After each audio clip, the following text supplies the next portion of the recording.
So, yan. Meron naman tayo ngayong Rusi. No? Rusi na grounded. At ayan, no? Naka-auto on yung kanyang voltmeter. Tapos yun nga, nasisira yung taillight at nagka-grounded daw. So, ayaw rin gumana ng push button kahit bago na yung battery. So, tingnan natin. Troubleshoot tayo, no? Checkin natin itong Rusi Macho TC150. Alright. So, abangan nyo lang. Bubuksan ko muna to. Okay. So, ayan. Ito-troubleshoot tayo ngayon. May mga napansin lang muna ako sa wire, no? Tulad nito. Ayan, no? Wala nang function. Nakakonect pa. Relay. Wala na ring silbi. Nakakonect pa. So, nagko-consume siya ng kuryente. Pangalawa. No? Yung fuse. Ayan, no? Nilagyan lang ng wire. So, mas mainam to. Palitan na lang ng ibang fuse. No? Yung fuse na bago. Hindi yung ganitong klase. Pangatlo. Ayan, no?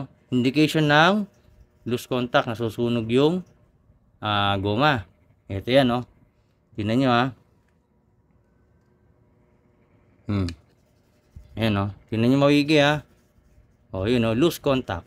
Diba? Kabila, ganun din. Check natin. Ayan, no?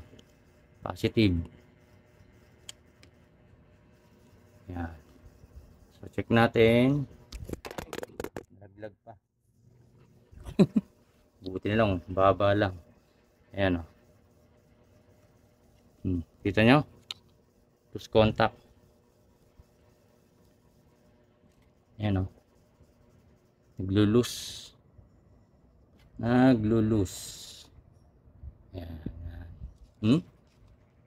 Loose contact, o. Magalaw. Okay. Ayan. Yan yung sanhi. Bakit siya nalolobat? At bakit malakas yung konsumo ng battery kahit bago yung battery?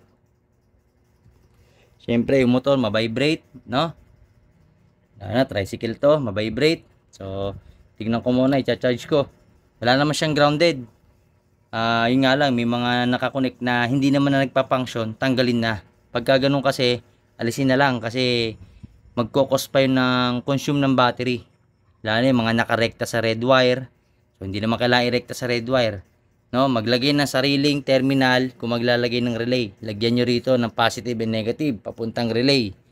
Para yun yung magpo-provide ng sariling kuryente. Hindi siya mga agaw sa harness. No, kung maglalagay kayo ng relay, ganun ang paglagay ng relay. Hindi yung magtatap kayo sa harness.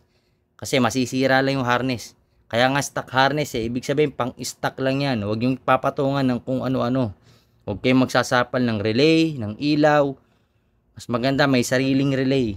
No? Provide ng sariling relay. Kaso nga lang yung relay niya is useless. Wala namang silbi. So tatanggalin ko na yan. And yung mga wire na unnecessary, hindi naman na nagpa-function, aalisin natin para mawala yung naglo-lose power. Yung tinatawag nating resistance. Nangangain kasi ng battery yun. Nangangain ng kuryente yun. So yan. Titingnan natin at kung mag-okay na, papalitan ko rin itong fuse. At i-charge ko muna itong battery. Alright. So abangan nyo muna.